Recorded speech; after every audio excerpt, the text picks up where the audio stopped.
Olá, chegou a sexta-feira, dia 17 de novembro e estamos juntos em mais um assunto do dia aqui na tela da Rede Brasil de Comunicação. Deixa eu te lembrar, é sempre muito bom contar com o seu carinho e audiência. E hoje aqui no nosso programa vamos falar sobre Novembro Azul, que é uma campanha de prevenção ao câncer de próstata. E ainda vamos conferir juntos nesta edição do programa as vagas de emprego disponíveis para hoje. Tem também as notícias da internet sobre o tema, a enquete do dia, onde você vai ligar para a gente e responder a nossa pergunta e também você vai ter a oportunidade de interagir conosco mandando a sua participação. Fica conosco que o assunto do dia só está começando. E olha só, o mês de novembro ele simboliza mundialmente a luta contra o câncer de próstata, que é o tipo de tumor mais frequente no sexo masculino, isso depois do câncer de pele, e o sexto mais comum aqui no Brasil, segundo dados do Instituto Nacional do Câncer, o INCA. Criada em 2011, a campanha Novembro Azul, ela tinha inicialmente o objetivo de alertar sobre a gravidade da doença e também a importância dos exames preventivos, mas recentemente ampliou-se o sentido da campanha, como um alerta também sobre a necessidade de nós, homens, realizarmos consultas médicas preventivas para cuidar mais da saúde. Custa nada, não é verdade? E olha só, para nos ajudar a entender mais sobre o tema, para trazer muitas dicas e informações para você que está em casa, vamos conversar hoje aqui no nosso estúdio com o Dr. Guilherme Lima. Dr. Guilherme é urologista. Daqui a pouquinho vamos dar início ao nosso bate-papo de hoje, mas a partir deste momento vamos acompanhar uma reportagem sobre o tema com Maguidiel Nayal. Confira!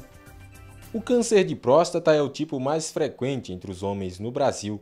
Somente neste ano, o Instituto Nacional do Câncer estima mais de 60 mil novos casos. É também o segundo que mais mata homens no mundo, geralmente por ser silencioso. A próstata é um órgão pequeno, em torno de 20 e 25 gramas, que fica situado entre a uretra, o canal que a gente faz o xixi, e a bexiga. Ela tem uma função unicamente reprodutora, ativadora do espermatozoide. Então, o câncer nasce dentro dessas células a partir de uma certa idade, devido a um desbalanceamento entre o nível de testosterona e uma célula muito sensível a esse nível de testosterona. O câncer de próstata também é uma doença mais frequente em pacientes com mais de 65 anos. Isso porque muitos deles demoram a buscar a ajuda de um especialista. A prevenção começa com a consulta com o urologista a partir de 40 a 45 anos. Se você tem história familiar, se você é um afrodescendente, isso começa um pouco antes. Mas se você não tem nenhuma característica de risco, parente de primeiro grau, pode começar a partir dos 45 anos. Hoje, o melhor exame de rastreio se chama PSA, um exame não muito antigo, um exame recente, que mudou completamente o desenvolvimento do tratamento do câncer de próstata. Quando o diagnóstico é precoce, o paciente pode realizar a cirurgia e reduzir os riscos à vida. Hoje, já existem formas avançadas como a cirurgia robótica, que preserva as funções sexuais do paciente. O especialista explicou ainda que o Novembro Azul serve para alertar também sobre a hiperplasia, que é o crescimento da próstata. Ela atinge 80% dos homens, pode ser tratada com medicamentos e não tem relação direta com o câncer. É muito interessante a gente sempre falar dos dois, porque o crescimento da próstata é uma doença que dá sintomas, ao contrário do câncer de próstata, que é uma doença silenciosa, e que o tratamento é mais simples, as consequências do tratamento é mais simples do que a do câncer de próstata. Então...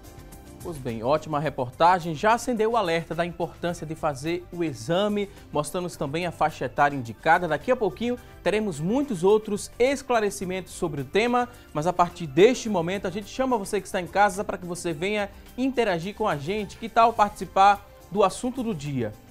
Olha só, vou te explicar o que é que você deve fazer para interagir conosco. Você vai ligar para a gente e responder a nossa enquete. Vamos lançar a partir deste momento a enquete de hoje. Queremos saber de você o seguinte: você é homem, costuma fazer exames de rotina? Sim ou não? A pergunta é muito simples e também a resposta deve ser objetiva. 3424-1977, você vai ligar para dizer se costuma fazer esses exames de rotina, sim ou não.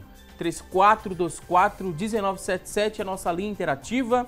Você também pode interagir através da internet, facebook.com/assunto do dia é o nosso espaço na nossa internet, que é a nossa fanpage. 994181206 é o nosso WhatsApp. Você pode acessar o WhatsApp e deixar aí quantas dúvidas você tiver sobre o tema. Daqui a pouquinho vamos ler e responder ao vivo. 994181206. E olha só, silencioso, o câncer de próstata, ele depende da idade do indivíduo e também da sua herança genética para se desenvolver. Mas isso não significa dizer que seja letal, pois as chances de cura para quem descobre, o tumor precocemente são de até 90%. Então vamos falar um pouco mais sobre diagnóstico, tratamento também, sobre a cura do câncer de próstata. Primeiro, quero dar boas-vindas aqui ao nosso convidado de hoje, dizer que é um prazer recebê-lo aqui no nosso estúdio, Dr. Guilherme Lima. Seja muito bem-vindo aqui ao nosso programa. Obrigado, Valdson. É um prazer e uma honra estar aqui com vocês, tentando ajudar aí a esclarecer um pouco a população sobre o câncer de próstata. Falar um pouquinho dessa campanha, né, doutor? A campanha ela foi criada em 2011, é uma campanha recente, mas que tem valido a pena falar sobre esse tema?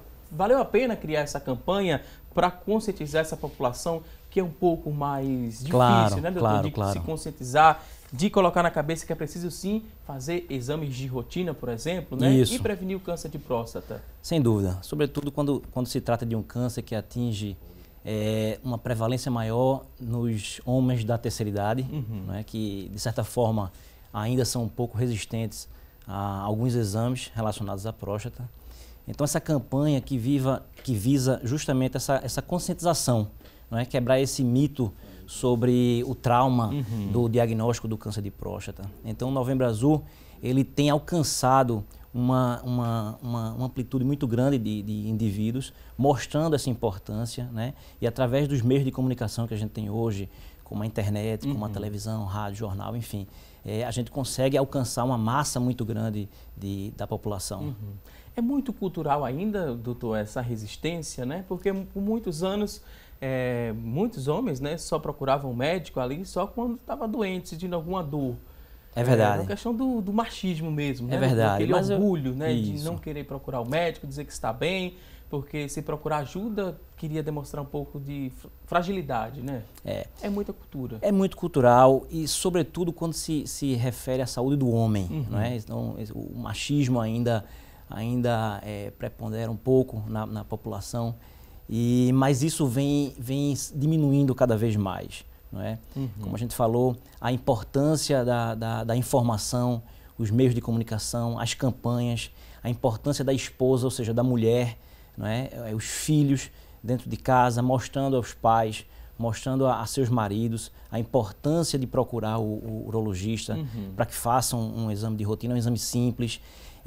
Muitas vezes, como eu te falei, é um mito, ou seja, a desmistificação do exame de próstata tem sido fundamental para que essas pessoas procurem mais o acesso, né, à urologia. A gente falou no começo do programa que é o tipo de câncer mais frequente no sexo masculino, né, depois do câncer de pele. E o sexto mais comum aqui no nosso país. Isso. Tem uma explicação para essa incidência ser maior do câncer de próstata? Veja bem, esses são dados estatísticos, obviamente, né? A gente sabe que juntamente aí com o câncer de pele, é o câncer mais prevalente no homem. Quando a gente vai falar em cânceres que matam, ou seja, é o terceiro câncer que mais mata no homem, só perde aí para pulmão e o colo retal. Isso denota a agressividade que muitas vezes, quando não diagnosticado e quando não tratado, o câncer de próstata pode ter. E muitos pacientes perguntam o porquê desse aumento do diagnóstico.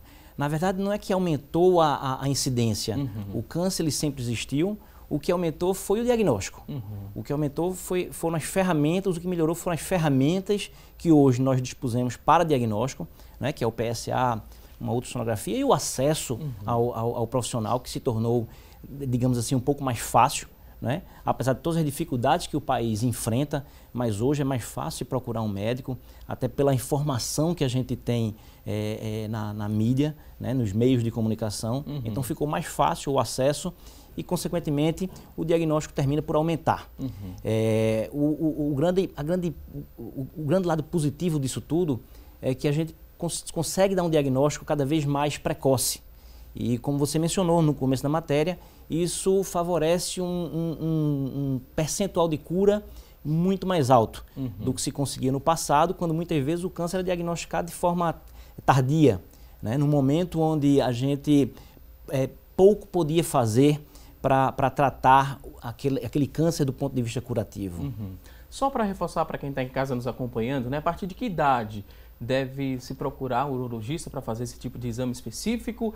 Aí, a partir de uma conversa, né, doutor? Isso. Uma análise clínica, né, você vai definir se vai ser o exame de sangue, né, Isso. conhecido como PSA, ou o exame do toque retal. o toque né? retal. Na verdade, O que é que determina? Né? Pois é.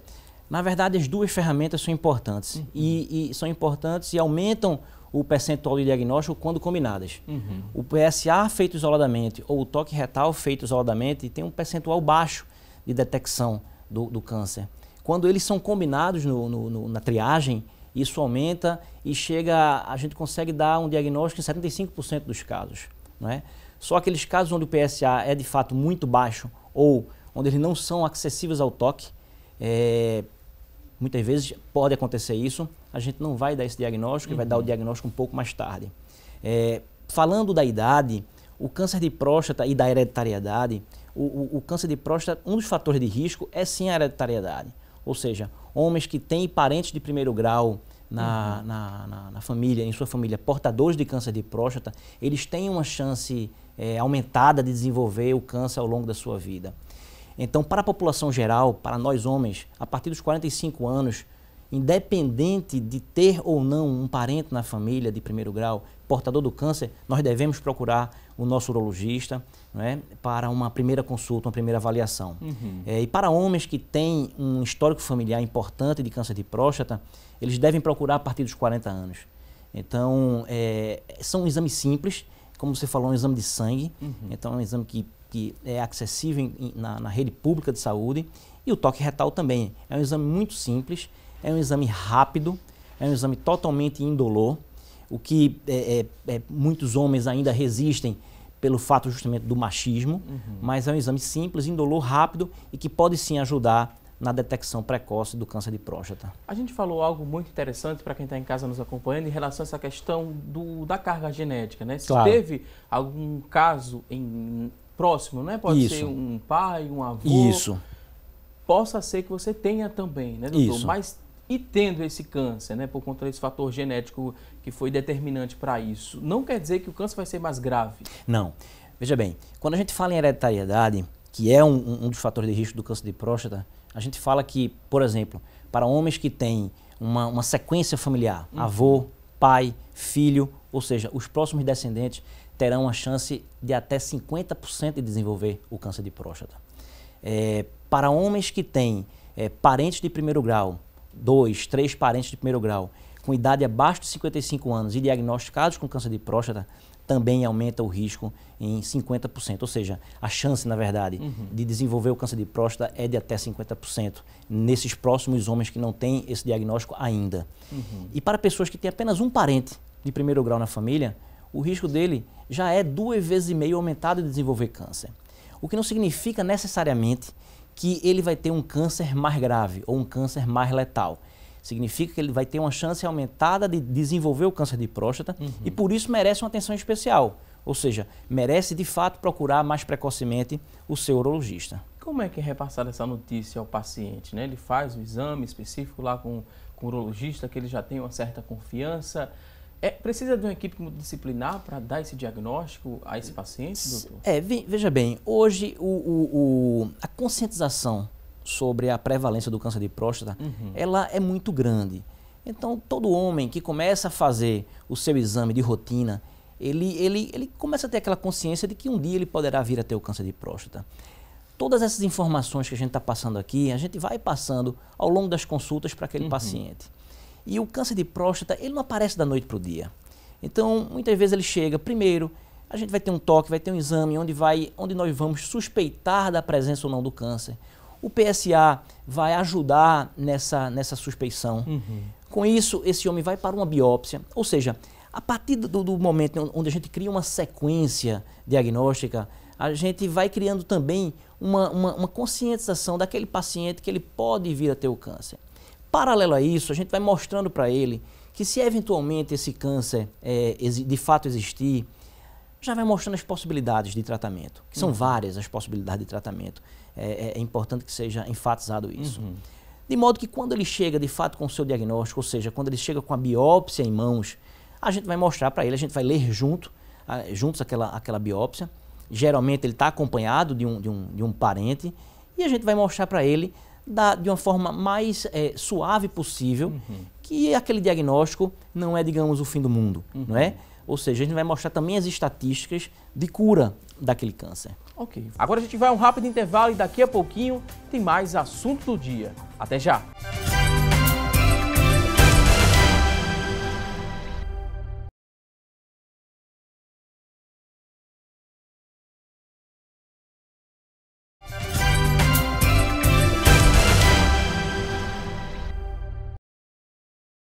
Já estamos de volta com mais assunto do dia aqui na tela da Rede Brasil de Comunicação. Hoje estamos falando sobre o Novembro Azul e já temos aqui a nossa segunda convidada para nos ajudar a entender mais sobre o tema. Quero apresentá-la para você que está em casa nos acompanhando, doutora Cristiana Tavares, ela que é oncologista. Seja muito bem-vinda, doutora, aqui ao nosso programa para reforçar nosso bate-papo de um tema muito importante, né, doutora? Isso, tema muito importante, né? Um tumor de alta prevalência no sexo masculino e que precisa ser debatido, precisa ser falado.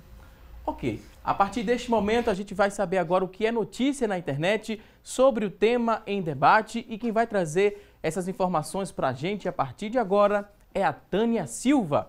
Olá, Tânia! Oi, Valdson, para você um ótimo dia, para vocês um excelente dia. Hoje o destaque é do Diário de Pernambuco, campanha Novembro Azul, busca adiantar diagnósticos de câncer de próstata. São mais de 61 mil homens com o diagnóstico de câncer de próstata aqui no Brasil. Isso segundo dados do Instituto Nacional de Câncer. Como nós já falamos durante outras edições do Assunto do Dia, essa é uma doença que mais atinge os homens, inclusive é a segunda causa de morte por causa de câncer na população masculina. Campanhas como Novembro Azul é um reforço para que toda a população possa se informar e se conscientizar da importância do combate ao câncer de próstata, porque quanto mais cedo é feito o diagnóstico, há mais chances de cura. A ida a um urologista deve ser feita regularmente a partir dos 50 anos de idade, se não tiver caso de histórico na família. Mas qual seria a regularidade desses exames? Essa dúvida a gente vai tirar agora no estúdio do Assunto do Dia. Voltamos com você, Valdson. Ok, Tânia Silva, muito obrigado por essa informação. E quem vai tirar essa dúvida, na verdade, é o doutor Guilherme, né? Ele que é urologista e vai explicar pra gente a frequência desses exames. Após os 50 anos, esse homem procura, o urologista faz o exame e deu tudo ok, tudo normal. Ele precisa voltar daqui a quanto tempo após? Um ano. Um ano é o tempo que nós orientamos aos pacientes, aos homens que voltem a procurar o urologista para repetir o PSA, repetir o toque retal, fazer eventualmente uma ultrassonografia também.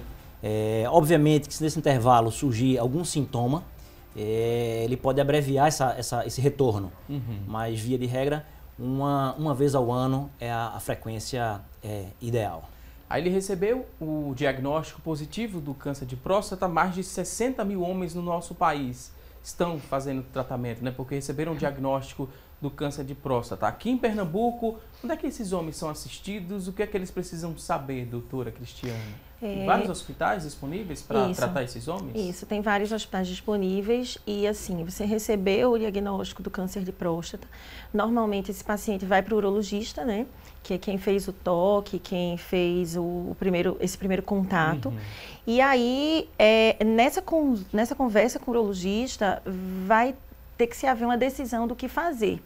Porque nem todo tumor de próstata precisa ser tratado, alguns precisam ser tratados com cirurgia, outros precisam de uma intervenção já com radioterapia, com hormonioterapia, com outros tratamentos. E normalmente numa doença metastática, o paciente vai para um oncologista ou em outras situações. Mas assim, 80% dos tumores de próstata, eles têm um comportamento menos agressivo. 20% desses tumores é que tem um comportamento mais agressivo.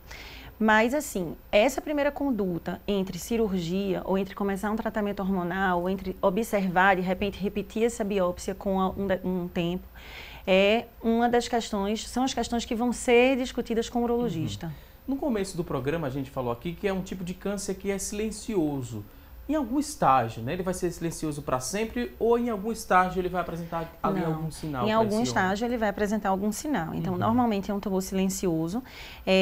Não se faz prevenção de câncer de próstata, se faz o diagnóstico precoce, assim como o câncer de mama. Então, quando a gente fala em câncer de próstata, em câncer de mama, a gente fala em diagnóstico precoce. Daí a importância de se conversar sobre essa questão do PSA e do toque retal, né?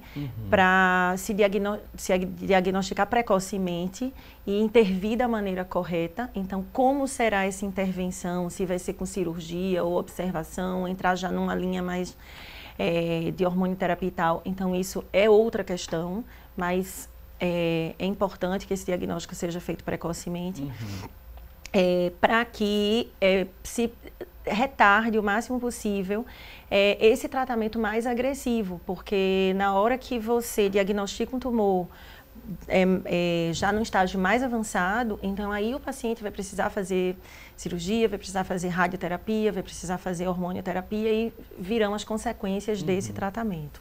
Em alguns casos a gente viu, né, a explicação que a partir dos 40 anos se já tem esse histórico familiar da doença, após isso a partir dos 50 anos, mas quando não se fala em câncer de próstata, quando fala em cuidado da saúde do homem, doutor, a partir de que momento esse homem ele deve procurar o urologista? Porque a mulher, quanto antes ela leva a filha, né, na ginecologista para fazer vários exames, mas a urologista, existe essa preocupação também dos pais ou ainda não?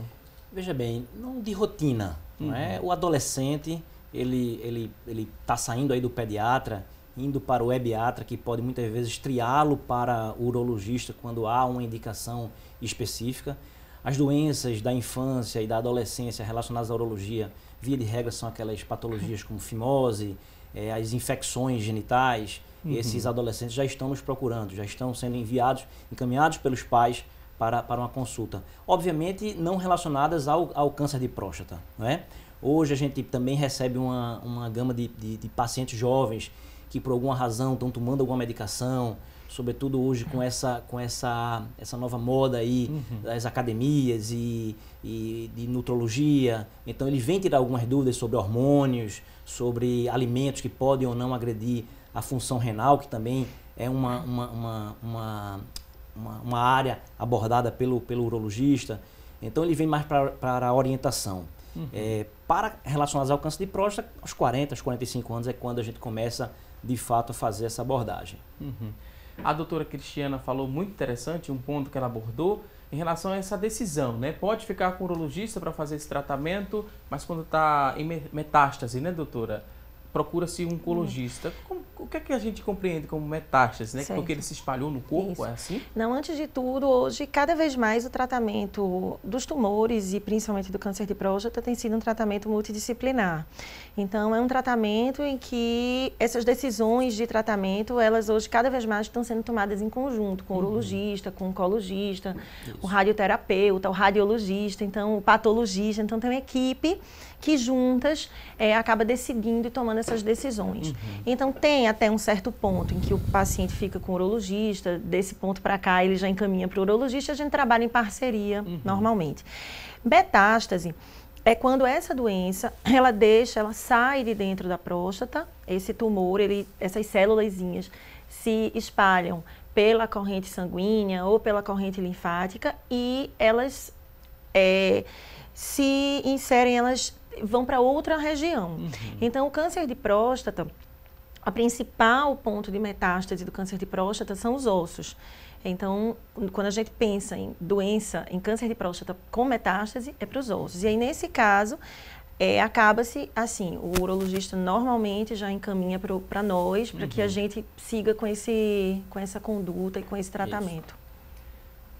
Quando a gente fala em câncer, né? Você falou essa questão da célula que ela pode sair da próstata, migrar para outro órgão. Isso. É uma célula que destrói as outras? Como é que a gente compreende o câncer como um todo? Não, é o seguinte, porque assim, existem as células, o câncer é um conjunto, são células que são produzidas anormalmente, então por algum motivo, essa célula, ela nasce de forma errada, ela começa a se proliferar de forma anormal. E uma célula que ela é diferente, que ela tem um comportamento diferente das outras daquela região, ela começa a ter peculiaridades. Então, por exemplo, a célula com câncer, ela tem dificuldade de se aderir às outras, ela tem uma capacidade maior de sair, se desgarrar e migrar pela corrente sanguínea. Ela é uma célula com um comportamento diferente. Então, por essa dificuldade que ela tem de adesividade, de grudar naquelas outras, o tumor vai crescendo e essa célula, ela sai e pode se espalhar pela corrente sanguínea e pela corrente linfática e ir para um outro órgão, certo?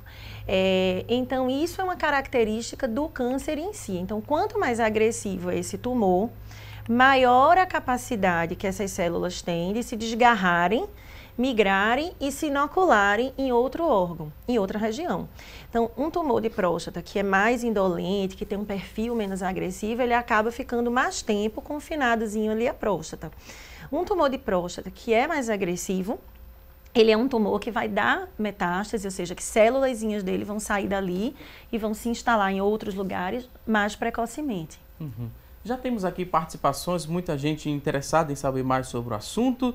Tem aqui o Rafael Silva, ele quer saber a principal função da próstata, né? Que a gente falou aqui do câncer de próstata, falou que tem essa questão do que ela vai aumentando com o passar do tempo, né, doutor? Isso. É normal esse aumento? É normal, a próstata ela pode aumentar com a idade, né? Ela pode se hiperplasiar, que é o crescimento natural da próstata, de modo que muitas vezes a gente pode encontrar um homem com uma próstata de 40, 50 gramas, mas que dependendo, que é aumentada para os mais jovens, mas para um paciente mais velho pode ser uma próstata considerada tamanho normal, sem causar sintoma. E a função da próstata, ela produz o sêmen, tá? Ela produz o sêmen que juntamente com o espermatozoide, que é produzido pelo testículo, vão se juntar na vesícula seminal. Então a função ela tem participação na função reprodutiva. Com o passar do tempo. Isso. Pode trazer outra complicação, doutor? Na verdade, o crescimento benigno da próstata, que é a hiperplasia prostática benigna, é quem dá sintoma. Como a Cristiana falou, a próstata, quando está com câncer localizado, não vai causar qualquer sintoma, é uma doença silenciosa. Agora, o crescimento da próstata, pela próstata se situar à frente da bexiga, envolvendo a uretra, quando ela cresce muito, ela comprime a uretra. E aí vem os sintomas miccionais, que é justamente quando o homem passa a acordar muitas vezes de madrugada para urinar, quando ele urina em uma frequência maior, né, que a gente chama de polaciúria, né, quando o jato urinário, o jato miccional vai ficando curto, quando o paciente começa a encontrar uma certa necessidade de urgência miccional. Aquele homem que procura, quando chega num restaurante, quando chega num shopping, já procura saber onde é o banheiro, porque ele sabe que tem uma urgência miccional. Então são sintomas que já vão denotando aí um crescimento benigno da próstata, que também merece alguma forma de tratamento. Doutora Cristiana, com esse tempo todo, né, de experiência na profissão, é mais fácil conscientizar as mulheres sobre a prevenção do câncer de mama? Ou para falar para os homens, é fácil, é mais difícil, é mais complicado? Olha, Como assim, é que você analisa isso? Tem toda uma questão cultural envolvida. Mas eu acredito que os homens, assim, e passou tanto tempo sem se falar em câncer, as pessoas tinham tanto medo, né? Falavam CA, aquela doença, que fugiam tanto do assunto por medo. Mas essas campanhas de conscientização, como Outubro Rosa, Novembro Azul, programas como esse e todo esse trabalho que se tem tido, que as sociedades têm feito, tem alertado mais a população e chamado mais para a importância desse diagnóstico precoce. Então, apesar de talvez falar para o homem, em termos de ir para o médico, de fazer essa prevenção, esse diagnóstico precoce, dessa importância, seja um pouco mais difícil do que para a mulher, mas eu acredito que já está havendo, sim, uma conscientização e a gente nota isso pela procura. Então, quando, por exemplo, lá no Oswaldo Cruz, o serviço de urologia abre para o Novembro Azul, é uma fila grande. Então, os homens já estão se conscientizando e muitas vezes é importante o papel da mulher nessa família, porque ela é um ator de suma importância, porque ela puxa esse marido, ela marca uma consulta, é ela que vai com ele ao médico. Então, acho que é um trabalho em conjunto, né, da conscientização do homem, mas também dessa companheira. A gente entendeu, né, o fator genético na prevalência, né, do câncer de próstata, mas tem outros fatores também que podem contribuir. O tabagismo, sobrepeso, o alcoolismo, esses fatores também podem influenciar no câncer de próstata, doutor? Não. Na verdade, os fatores de risco que são cientificamente relacionados ao câncer de próstata é a hereditariedade, a idade e a raça. Os afrodescendentes têm uma prevalência maior do câncer de próstata. E como a Cristiana falou, não existe uma prevenção. É diferente, por exemplo, do tabagismo, que se relaciona com o câncer de pulmão, com o câncer de bexiga. E a gente sabe que se você para de fumar ou se você não fuma, você tem uma chance menor de desenvolver o câncer de pulmão, o câncer de bexiga.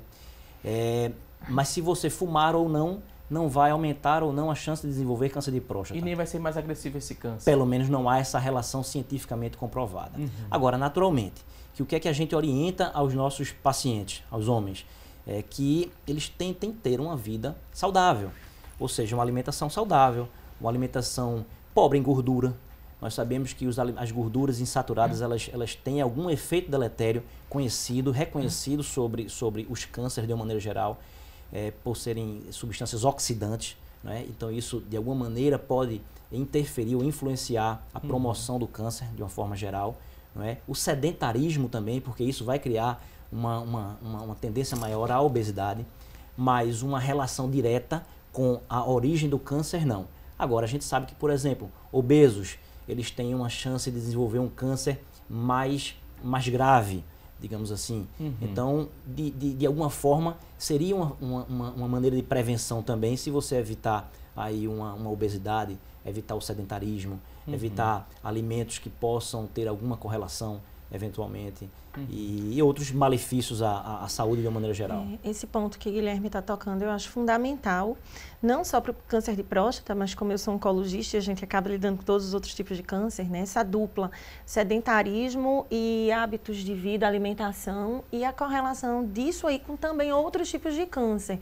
Câncer de mama, câncer de cólon, câncer gástrico, de pâncreas e também câncer de próstata. Então é muito importante hoje que as pessoas tenham esse hábito de se movimentar mesmo, né? E fazer um exercício não quer dizer gastar dinheiro, então andar de bicicleta, caminhar, correr, tem muitas academias da cidade, isso é de fundamental importância.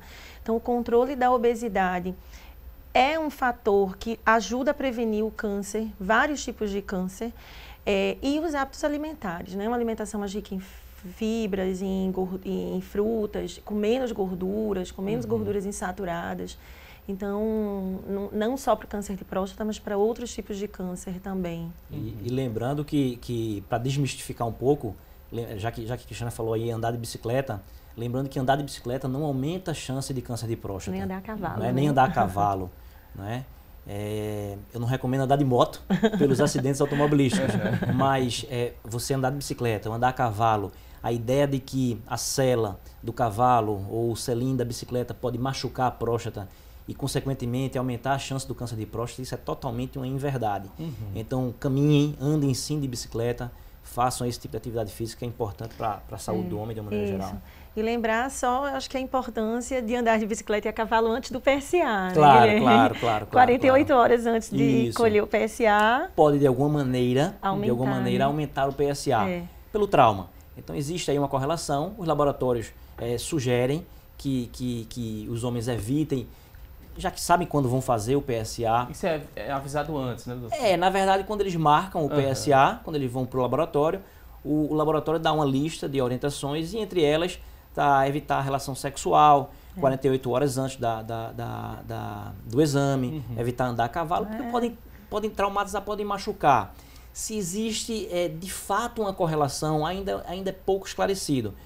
Mas, por via das dúvidas, se você pode, 48 horas antes, não fazer essas atividades, é melhor para aumentar a acurácia do exame. Só porque há talvez um risco desse PSA aumentar um pouquinho, porque a próstata foi mais estimulada, e de repente o paciente ficar desesperado, achando que já é um câncer, e o médico também tem uma ideia errada, então é mais por essa questão aí. Até porque o PSA ele não aumenta somente no câncer de próstata, ele aumenta em outras situações que a gente pode abordar. A gente falou, né? Na verdade, vocês bem explicaram para quem está em casa nos acompanhando a importância para se ter uma qualidade de vida, se preocupar com a alimentação, com atividade física, mas o descanso também deve ser levado em consideração para quem tem uma vida, quem quer, né, uma vida de qualidade, né? É preciso se preocupar com o descanso também. E a falta desse descanso pode potencializar aí um câncer? Olha, veja só.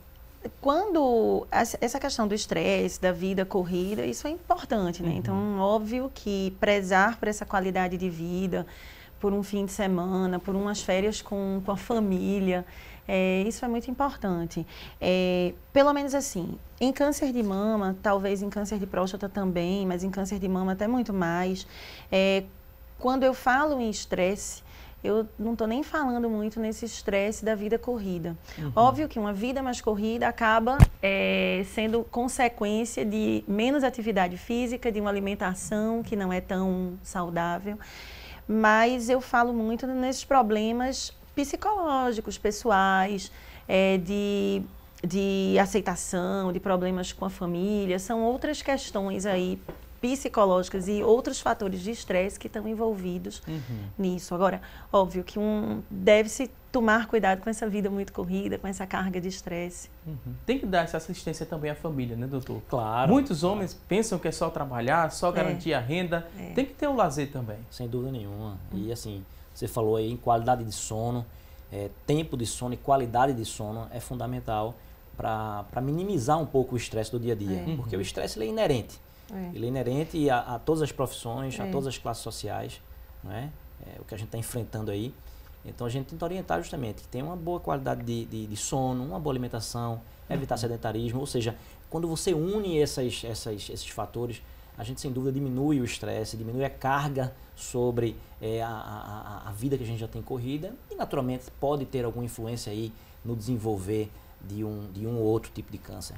E para sair desse sedentarismo, precisa de muita coisa?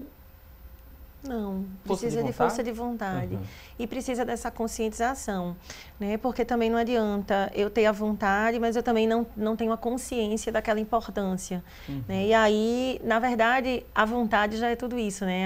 Essa consciência de que é importante, de que se eu caminhar, se eu perder peso, se eu tiver uma alimentação saudável, isso vai fazer bem para a minha saúde física e mental também. E que isso vai traduzir numa vida melhor para mim, tanto na questão do câncer de próstata, como de outras doenças. Então, menor risco de doença coronariana, menor risco de diabetes, de colesterol alto, de triglicerídeo alto.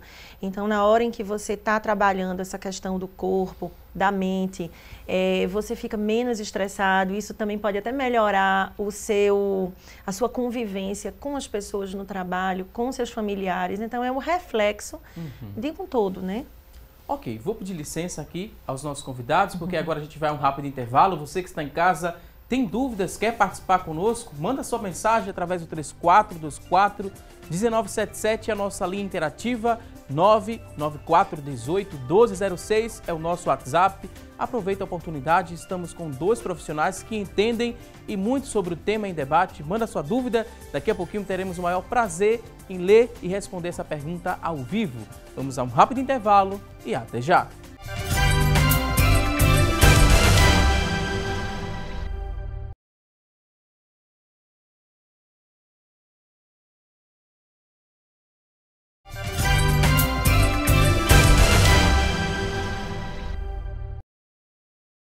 Já estamos de volta com mais assunto do dia e hoje aqui no nosso programa estamos falando sobre a campanha Novembro Azul. É uma campanha de prevenção, né, ao câncer de próstata. Você que está em casa nos acompanhando, tem dúvidas, quer participar aqui do nosso programa, mande sua pergunta através do 3424-1977, através também do nosso WhatsApp, que é o 99418-1206. Acessa, deixa aí sua dúvida que daqui a pouquinho vamos ler e responder ao vivo. Mas a partir deste momento vamos descobrir o que é mito e o que é verdade sobre o tema em debate. Porque muita gente usa a internet como fonte de pesquisa e lá na internet encontramos verdades, sim, e essas verdades ajudam a gente a compreender mais o tema. Mas também tem os mitos e esses mitos geralmente atrapalham o entendimento sobre o tema em debate. Vamos mostrar aqui a primeira informação e com a ajuda dos convidados vamos entender se é verdade ou se é um mito que o câncer de próstata é uma doença do idoso.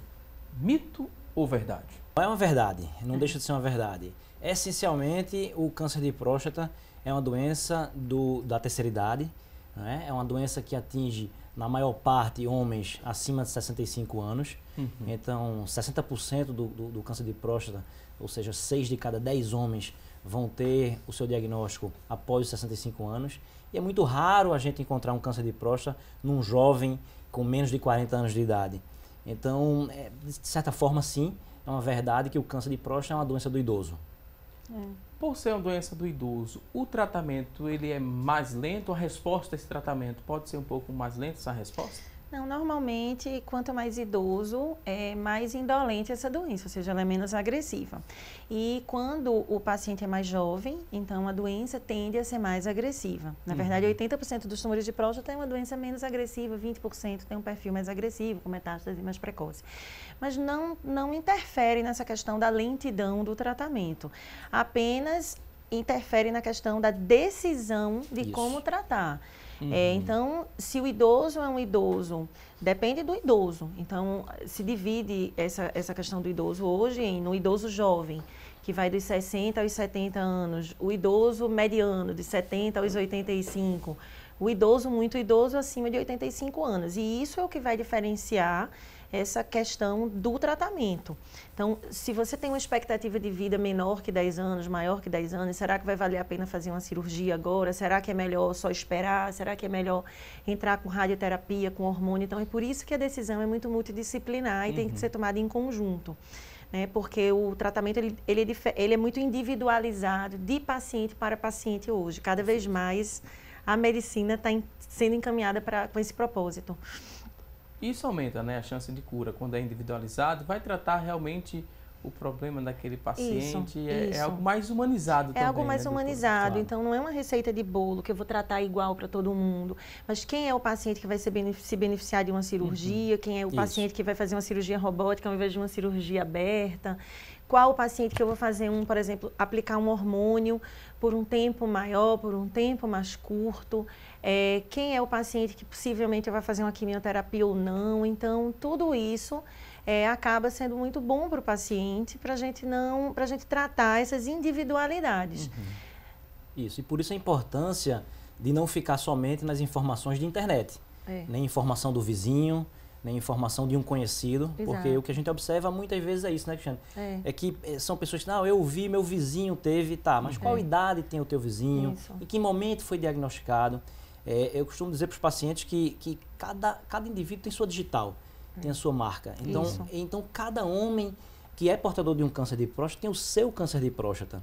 Às vezes, um câncer de próstata num homem de 65 anos de idade, ele é totalmente indolente. E, às vezes, um pouco mais jovem, ele é extremamente agressivo. Ou seja, essa identidade do câncer, ela também está relacionada com cada indivíduo. Isso. Então, a gente não pode colocar, como eu falo, grosseiramente, todo mundo no mesmo saco e tratar da mesma maneira. Não. A gente tem que individualizar. Cada paciente terá o seu tratamento de acordo com a gravidade da sua doença, de acordo com a idade e de acordo, inclusive, com a sua vontade. Ou seja, é importante ouvir o que é que o paciente anseia, o que é que o paciente deseja, quais são os seus temores. Por isso que é uma consulta onde a gente tem que esclarecer e não pode ficar somente em informações de internet. Porque ele vai encontrar algumas informações corretas, mas vai encontrar informações extremamente equivocadas. Por quê? Porque, via de regra, são informações que vão contemplar uma massa. Ou seja, não vão individualizar os homens. Isso, exatamente. E aí entra uma questão assim, até o princípio hoje, que nós levamos em conta, né, com essa evolução da medicina, do código de ética médica, do princípio de autonomia. Então, o paciente ele precisa estar esclarecido, a gente precisa ter essa conversa em consultório, explicar o que ele tem, os eventos, o que é que pode acontecer e tal. Mas essa decisão também é do paciente, essa decisão não é nossa somente. Então, para isso, ele tem que estar esclarecido. E muitas vezes o paciente chega, olha, doutora, dá para esperar um pouco? Isso. Dá para a gente não tratar agora, fazer uma biópsia depois? E a gente tem que ir tateando e conversando. Vejo muito isso. E essa decisão hoje é uma decisão em conjunto, nossa e do paciente também. Existe aquele câncer que, quando diagnosticado, ele tem que ser tratado com relativa urgência. Isso. O câncer de próstata, em sua grande maioria, ele, quando diagnosticado, ele permite que o homem pense Isso. Ele permite que o homem ouça uma segunda opinião. Ele Isso. permite que ele vá a um oncologista clínico também ouvir uma opinião. Isso.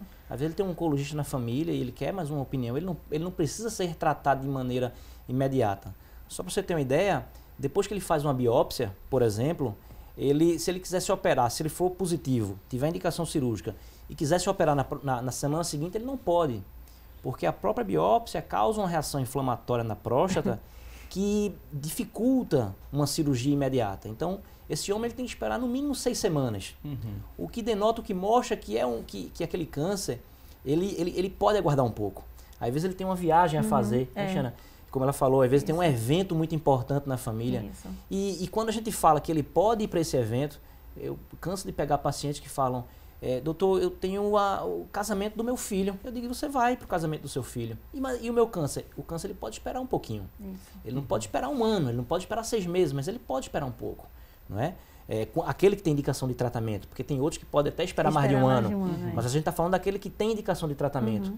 Vai para o casamento do teu filho, vai para a formatura, faz essa tua viagem que tu tanto estás aguardando. Quando você voltar, a gente faz o tratamento que for mais adequado.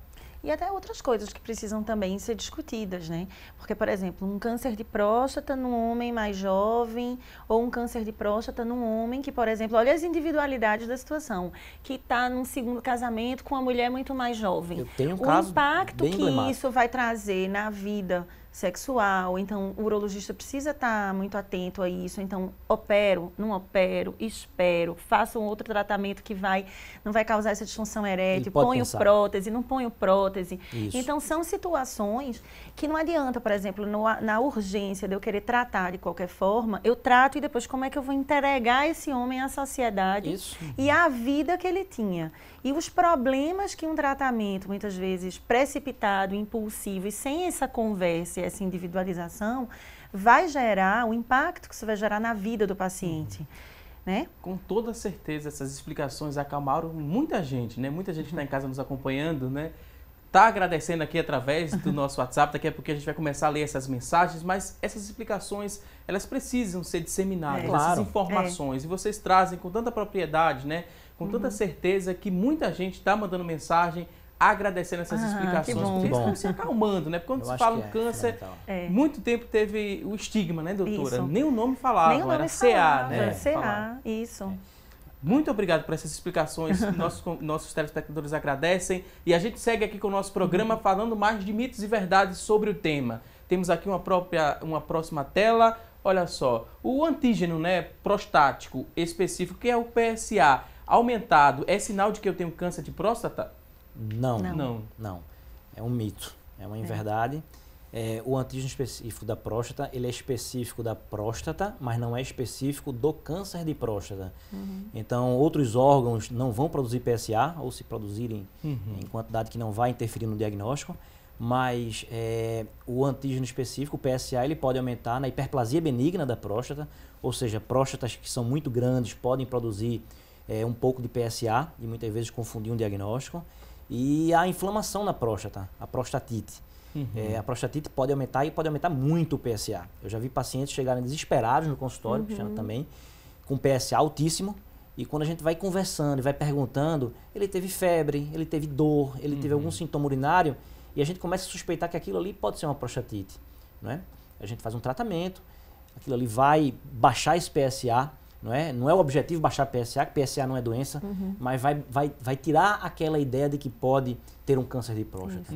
Então o PSA ele pode estar relacionado à inflamação da próstata e a crescimento benigno da próstata. Então tem que ter realmente um pouco de acompanhamento do PSA. Por isso que um PSA isolado, ele não significa necessariamente o diagnóstico de câncer ou a ausência do câncer. Exatamente. É importante o acompanhamento desse homem todos os anos. Isso. Ok, vamos à próxima informação. Outra tela, vamos saber se é mito ou se é verdade.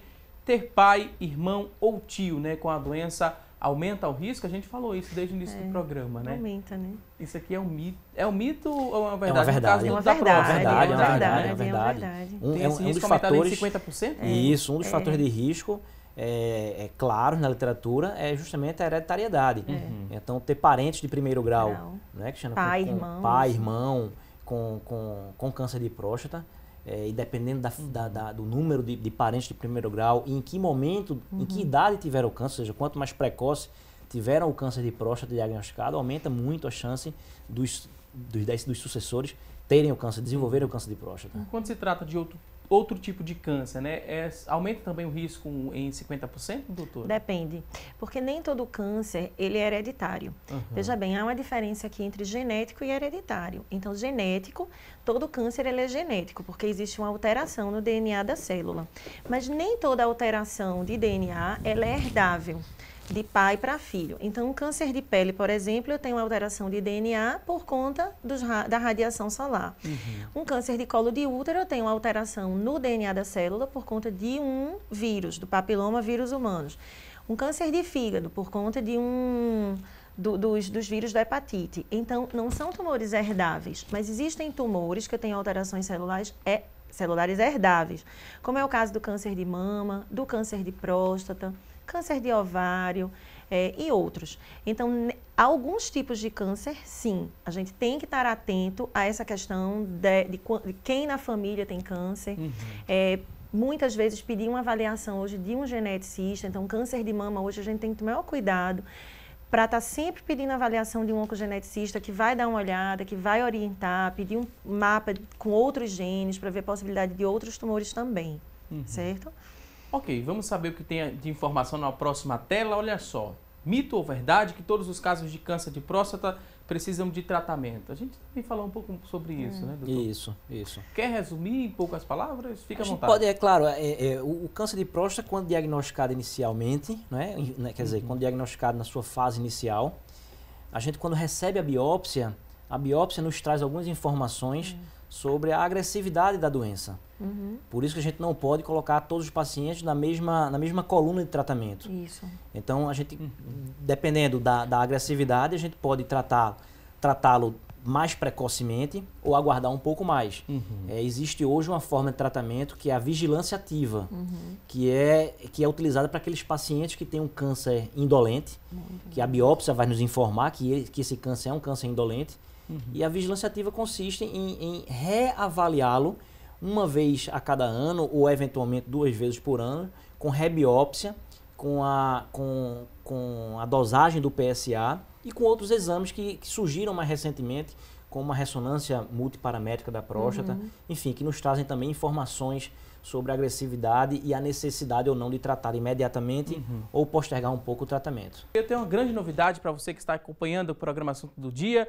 A grande novidade é a inauguração da nova loja da Lady Eva Moda Evangélica no Shopping Guararapes. Lá você também encontra roupas exclusivas. Tem ternos a partir de R$ 199,00 e vestidos sociais a partir de R$ 89,00. A Lady Eva entende, né, e muito bem como você se veste, por isso ela é especialista em moda evangélica. As roupas que eu uso aqui no programa, essa que eu estou usando, essas roupas são de lá da Lady Eva. Lá você encontra roupas com preço bom e qualidade que você só encontra na Lady Eva. Confira esse recado.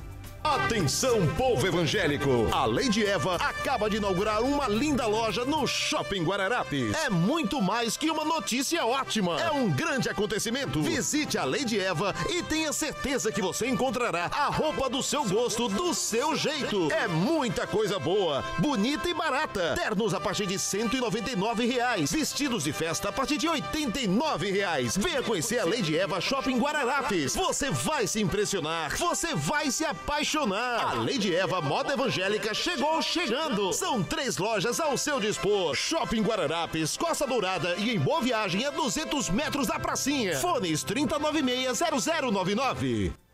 Pois bem, que novidade boa, né? Nova loja da Lady Eva Moda Evangélica, mas a gente lembra que tem Lady Eva em Boa Viagem, ali próximo à pracinha. Tem no Shopping Costa Dourada, no Cabo, e também no Shopping Guararapes. Lady Eva Moda Evangélica, você quer outras informações? Liga para o 3096-0099, 3096-0099. Agora a gente vai a um rápido intervalo e até já!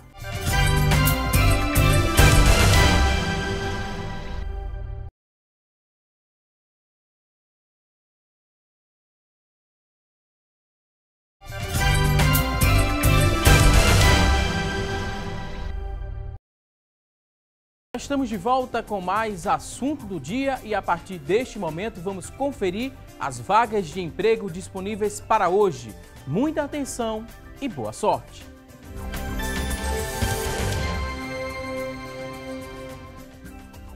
Atenção, você que está em casa em busca dessa recolocação no mercado de trabalho.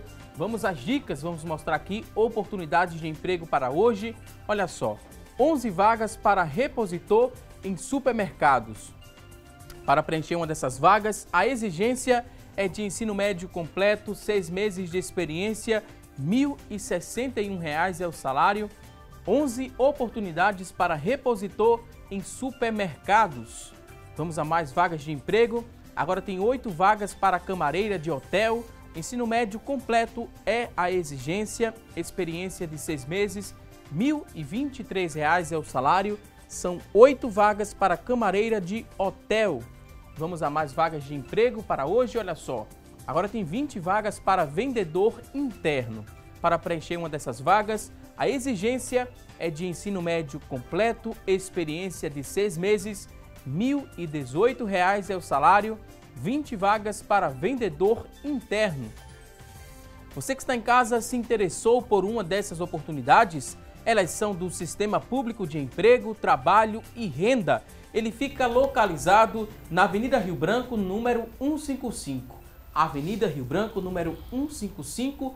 E o telefone para contato, pegue aí o papel e a caneta para anotar, 3355-2900, 3355-2900. A você que está em casa em busca dessa recolocação no mercado de trabalho, mais uma vez te desejo muito boa sorte para você que está em casa em busca dessa recolocação.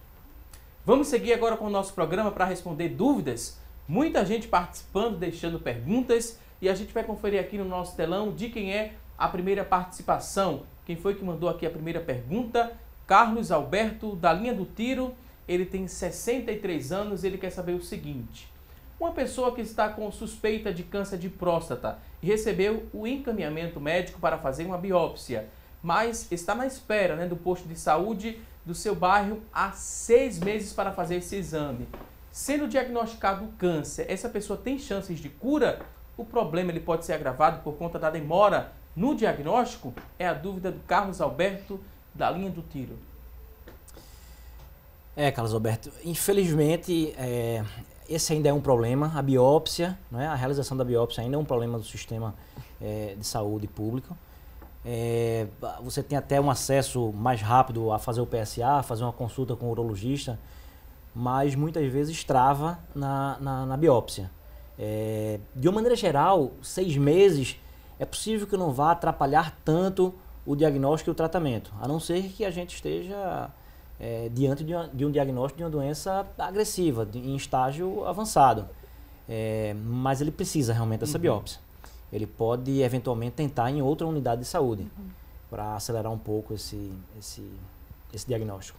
Ok, vamos ver de quem é a próxima pergunta. Edinaldo, ele que é de Camaragibe, tem 49 anos, ele quer saber o seguinte.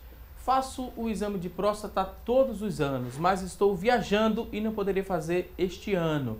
Existe algum problema se eu fizer só no próximo ano? Não é o ideal, O ideal é que seja feito anualmente. Se ele está fora do país, ele pode tentar pelo menos fazer um PSA, E quando voltar, ou fazer o seu diagnóstico completo e, enfim, procurar o seu urologista. É bom que fique claro também que esse tipo de exame ele não só pode ser feito em novembro. Novembro é um claro, mês em que, é um mês de conscientização. Essa campanha toda, mas feito todos os meses do ano, o ano todo. Em um mês ou 2 meses. Talvez seja mas isso. Um mês ou 2 meses não vai fazer diferença. O importante quando a gente fala em um ano é porque para que não se passe 3 anos, 4 anos, mas alguns meses assim. E que se crie uma frequência. E que se crie uma frequência. Para ele não ir de repente, enfim, várias vezes no ano de maneira desnecessária, ocupe a vaga de alguém que pode estar precisando fazer, mas ao mesmo tempo não deixe de fazer, não deixe de lembrar que aquele ano ele tem que fazer naquele. É como o doutor Guilherme falou aqui, o PSA, ele deve ser monitorizado. Então, de repente, o PSA era 1, 2, de repente pulou para 10, então vamos ver. Isso. O que é que tem de errado aí? Então, é por isso que não deve ser esquecido. Ok, vamos ver de quem é a próxima dúvida. Temos outra pergunta Jarbas Costa, de Rio Doce, em Olinda, tem 71 anos. Ele quer saber o seguinte: o câncer de próstata, ele pode contribuir para o desenvolvimento de outras doenças que levem à morte? Jarbas Costa, de Rio Doce, em Olinda.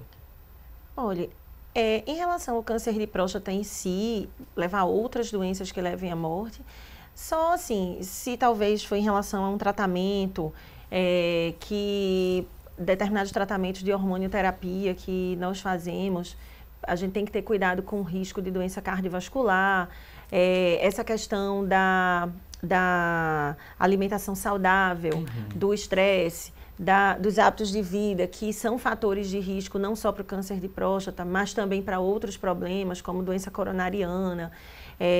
Mas, enfim, o câncer de próstata, quando metastático, aí sim, essas células podem ir para outros lugares, para os ossos, para o pulmão, mas que o câncer de próstata pode contribuir para o desenvolvimento de outras doenças para levar à morte, não. Não.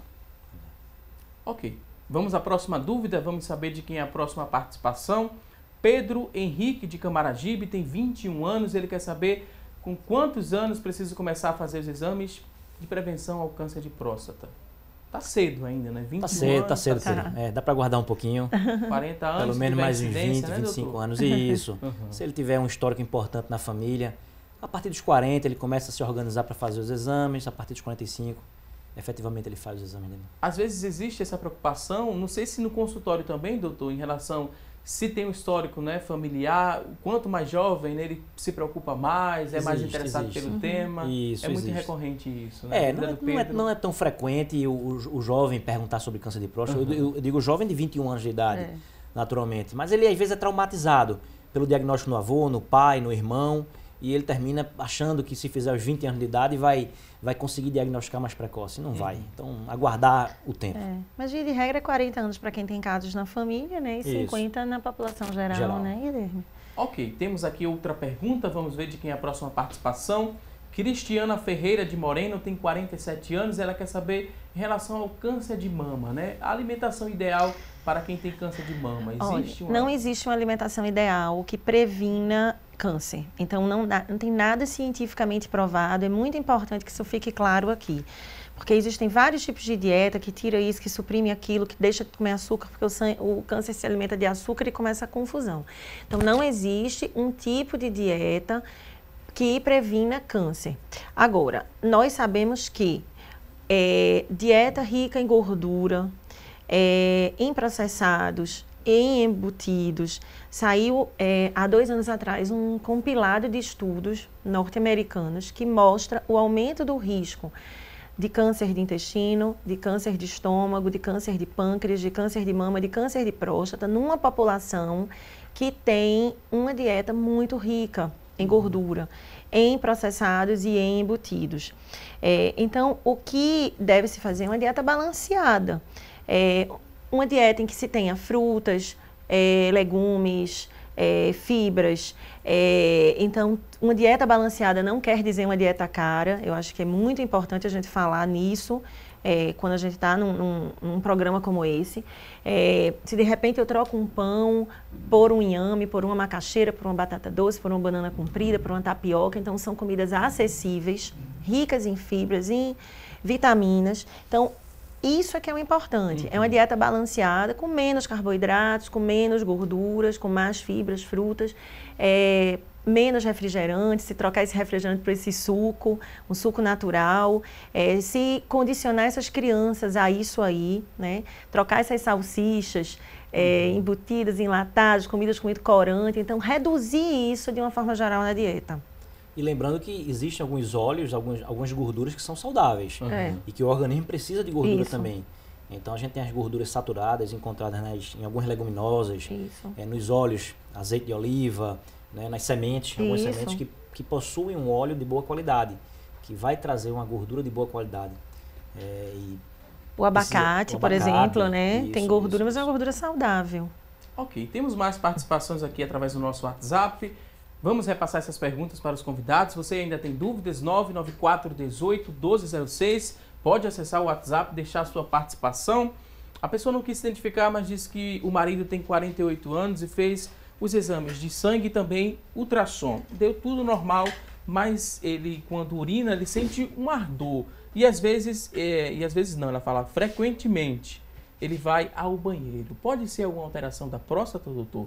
Deu normal no exame de sangue e na ultrassom, mas ele tem esse ardor e uma certa frequência a urinar. Ele provavelmente tem alguma infecção urinária, ou até uma prostatite, como a gente falou. A prostatite, ela é frequente nos pacientes um pouco mais jovens do que naquela população do câncer de próstata.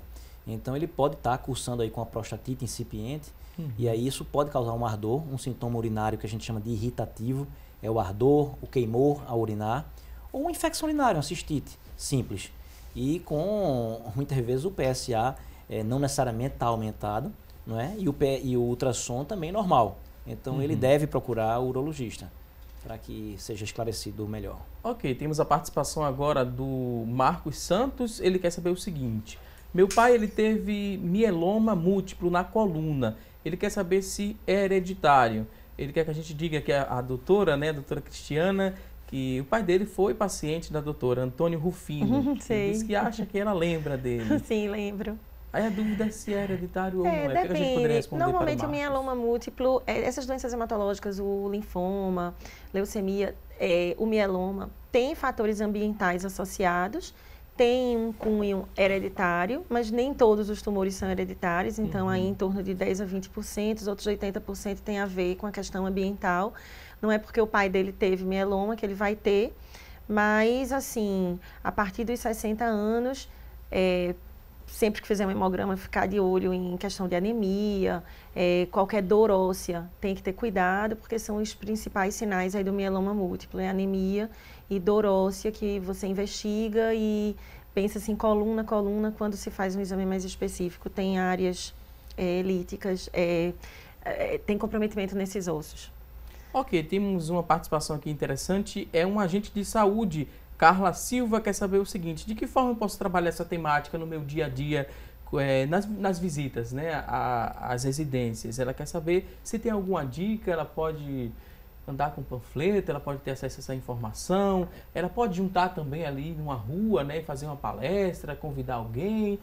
É interessante essa iniciativa, né, de conscientizar, de disseminar a informação. Isso. Claro, como agente de saúde, ela é um meio de comunicação também, né, um meio de informação, até um pouco mais selecionado, diferente daquilo que a gente estava falando aí da informação da internet, que muitas vezes é uma informação equivocada. Então, como agente de saúde, ela pode reunir, compilar essas informações que a gente está passando e na comunidade que ela trabalha, ela tentar selecionar aí os indivíduos que têm um fator de risco, os indivíduos da idade que possuem uma propensão maior ao câncer de próstata, e orientar e estimulá-los a procurar um urologista, fazer uma triagem, de certa forma. Dependendo do município, né? O município promove, né? Claro, Claro, tem que promover. Hoje as campanhas são disseminadas em todo o país, e até em regiões quando a gente nem imagina que pode estar sendo feita uma campanha, essa campanha está alcançando a população. E câncer de mama, câncer de próstata e câncer de colo de útero, pelo número de pessoas que são acometidas por esses tipos de câncer, tem uma atenção mais especializada, mas tem que passar por uma atenção primária de saúde, que é exatamente as campanhas de conscientização do diagnóstico precoce. E como o Guilherme bem disse, a agente de saúde, ela é um elo entre a comunidade e o posto de saúde, ela tem que estar atenta a isso aí. Então, acho que falar um pouco desses sintomas que nós falamos aqui, desses sinais, e da importância desse diagnóstico precoce a partir dos 50 anos e nas pessoas que têm risco a partir dos 40. Vocês trabalham, né, o ano todo nessa temática. Hoje estão em especial, o doutor vestindo a gravata azul. Isso. É a cor da campanha. Eu tô com um brochinho a doutora aqui. Tá com um broche também. Em homenagem aí à campanha. Vestindo, né, a campanha. Isso, claro, Muito importante chamar a atenção da nossa população. Também estou vestindo azul, né? Abraçando essa campanha que é muito importante para você que está em casa nos acompanhando, que tenha essa consciência. Vou pedir licença aqui aos convidados neste momento, porque vamos conferir o resultado da nossa enquete. No começo do programa a gente fez uma pergunta que foi a seguinte: você costuma fazer exames de rotina? Olha só, 58% das pessoas que participaram disseram que sim, que tem essa preocupação. Que bom, né? Que muita gente, a maioria, tem essa preocupação. 42% responderam que não. Muito obrigado pela participação. E também queria agradecer bastante aqui, encerrando essa semana, né, com dois convidados brilhantes que deram a oportunidade de transferir tanto conhecimento para os nossos telespectadores. Foi um prazer e uma felicidade muito grande recebê-los aqui. Doutora Cristiana Tavares, oncologista, muito obrigado por sua participação. O último recado são as considerações finais. Fique à vontade. Então, assim, câncer é igual a diagnóstico precoce, câncer é igual a prevenção. Então, lembrar que esses 42% dessas pessoas que não têm essa preocupação, que tenham assistido o programa e que nós aqui temos contribuído para que tenha havido uma mudança nesse padrão de pensamento.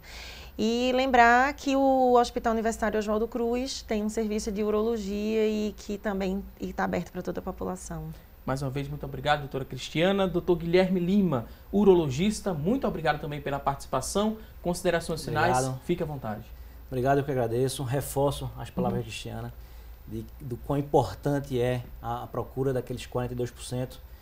Talvez parte desses 42% não tiveram acesso à saúde, é bem verdade, né? Mas para aqueles que têm acesso e que estão na dúvida se devem procurar porque tem ou não sintoma, todos têm que procurar, não é? A rede estadual de saúde está bem municiada aí de vários hospitais que dispõem de urologistas, então procurem um urologista para fazer o seu exame preventivo e um diagnóstico precoce para um tratamento adequado. Mais uma vez, muito obrigado aos convidados. Obrigado. Voltem mais vezes aqui ao nosso programa. Sempre convidado. A você que está em casa, muito obrigado pelo seu carinho e audiência de sempre.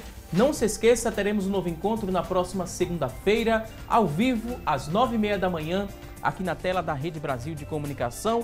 A você e a toda a sua família, um ótimo fim de semana e até segunda, se Deus quiser. Até lá!